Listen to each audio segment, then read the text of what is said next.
J. J is day 10, I think. 10. I thought the last number I remember was 7. That was much while ago, long.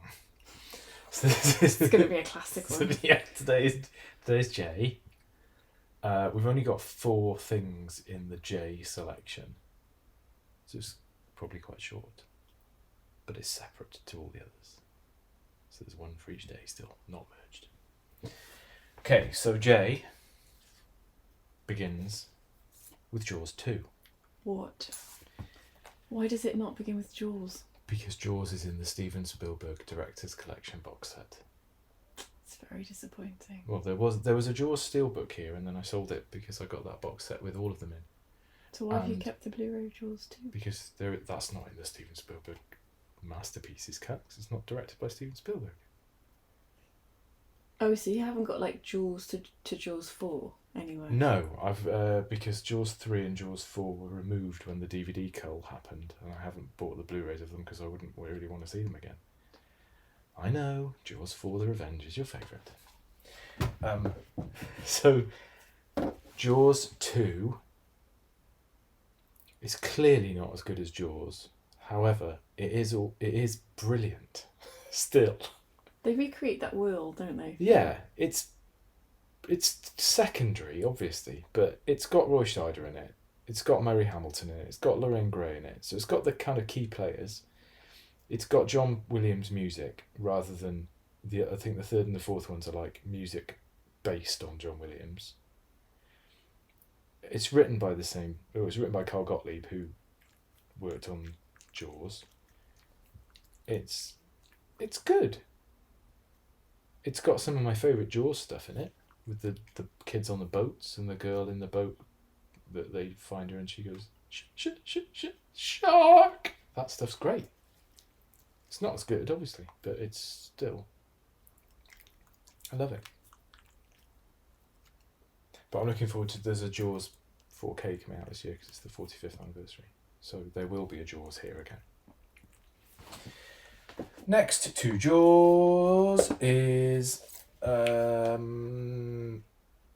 Chris Marker's La Jetée in a double box with Sans Soleil. So I already know, but there's only 4 things to choose from anyway, but this is your J that you will be watching when we get to J. La Jetée. It's only 29 minutes long. Excellent. It's a 1962 science fiction short. So Chris Marker's like a filmmaker, photographer, artist, writer, a polymath. And La Jetée is amazing. It's 29 minutes. It's told with black and white still photographs, apart from one that moves at a very key point. Is that a spoiler? No, because you don't know what the photo's of or why it moves. It's the film that inspired 12 Monkeys.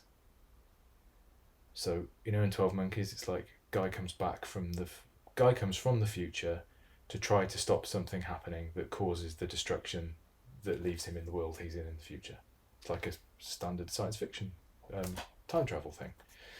La Jetée is the same in that it starts in the present day, and then it shows what happens in the future, and all the humans are living underground because the surface has been devastated, and they use a special technique to send people back in time, but they can only come back for like a little burst at a time, and the guy comes back and tries to resolve things.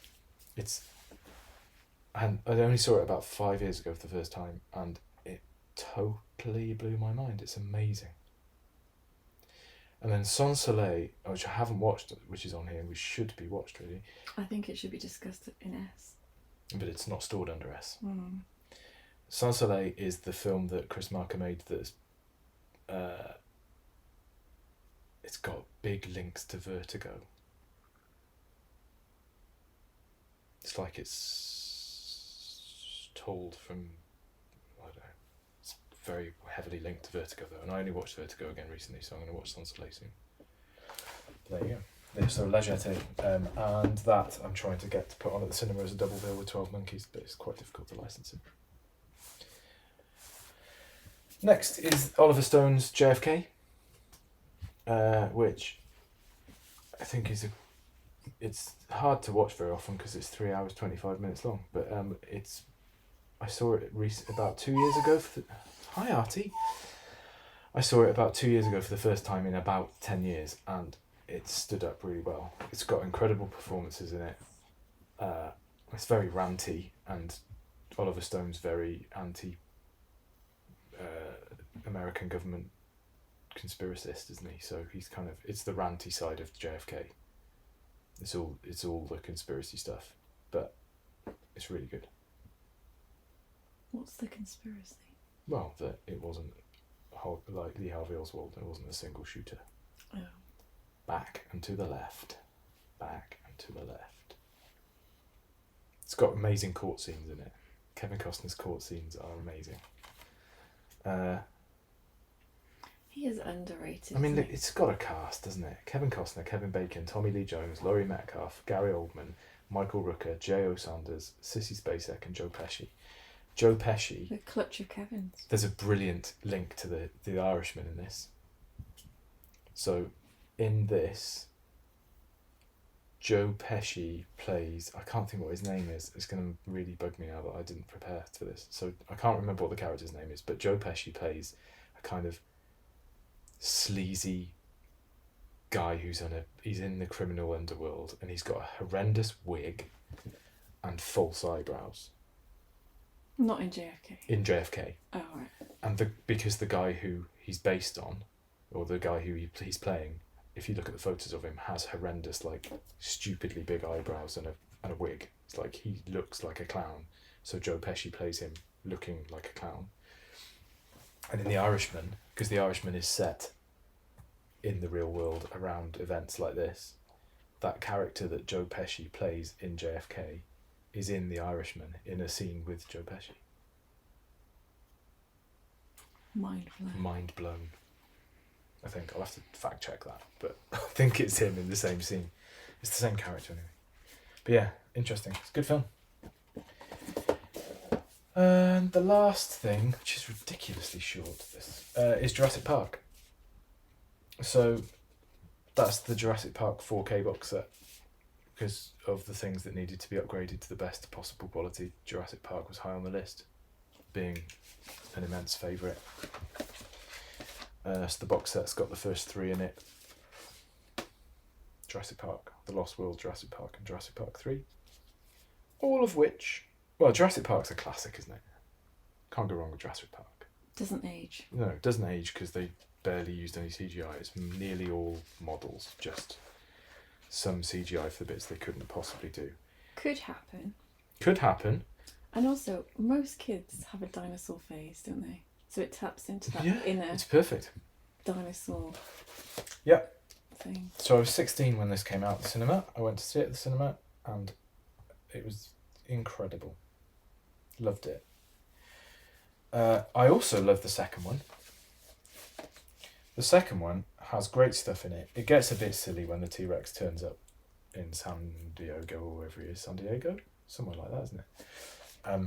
But then if you like monster films like King Kong and stuff where the monster gets to run rampant around a city, then it's still good anyway.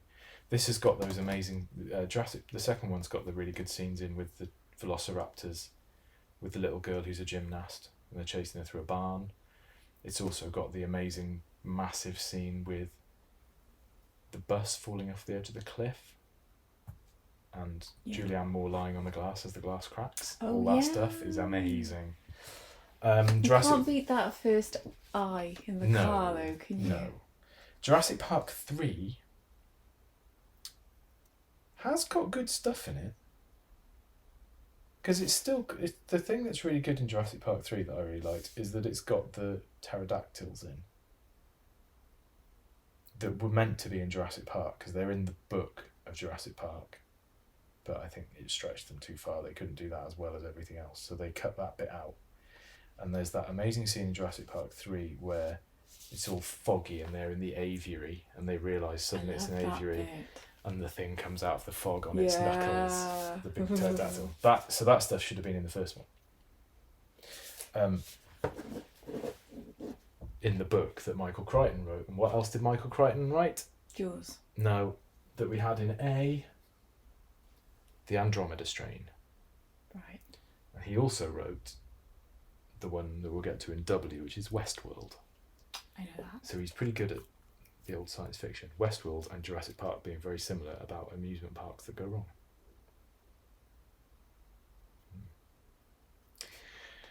So yeah, Jurassic Park. I haven't watched all of these in 4K yet, but I did have a flick through Jurassic Park, and it looks incredible. So one day, and we had Jurassic Park music at our wedding, didn't we? We did. Which is amazing. Because it's the only thing that could make you cry. Yes. And we wanted you to squeak out a tear. Yeah. Because I wouldn't be tearing up. Well, I was squeaking out a tear because your dad was holding my hand. So that's the J's. The Desert Island Disc for J is really easy because I wouldn't take JFK because although I love it, I would watch it occasionally. I'd take Jaws 2 or Jaws if Jaws was in here, but it's not. So Jaws 2. I'd take La Jetée because it's amazing, and I'd take Jurassic Park.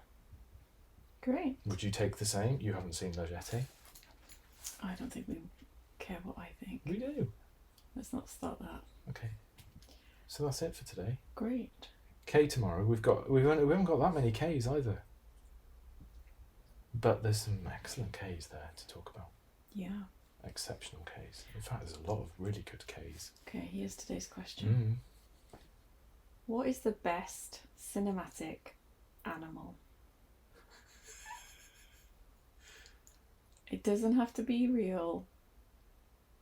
Oh, and you don't mean like an acting dog or anything? No. The best cinematic animal? Do you just mean an animal in a film? Yeah. Not like it's brilliant cinematically.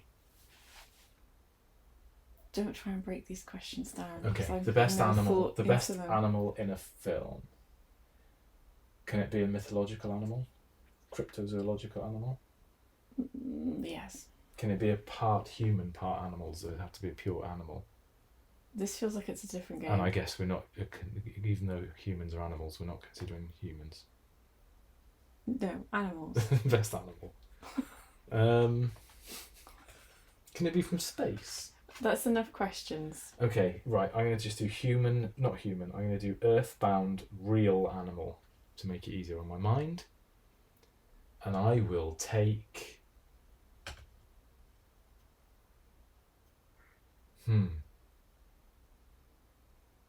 Wow.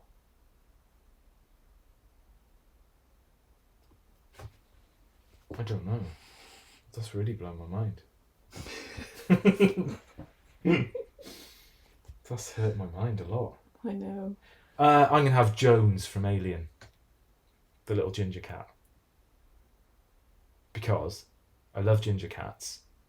And he stands up to the alien and hisses at it at one point, which no one else manages to do because they all get killed.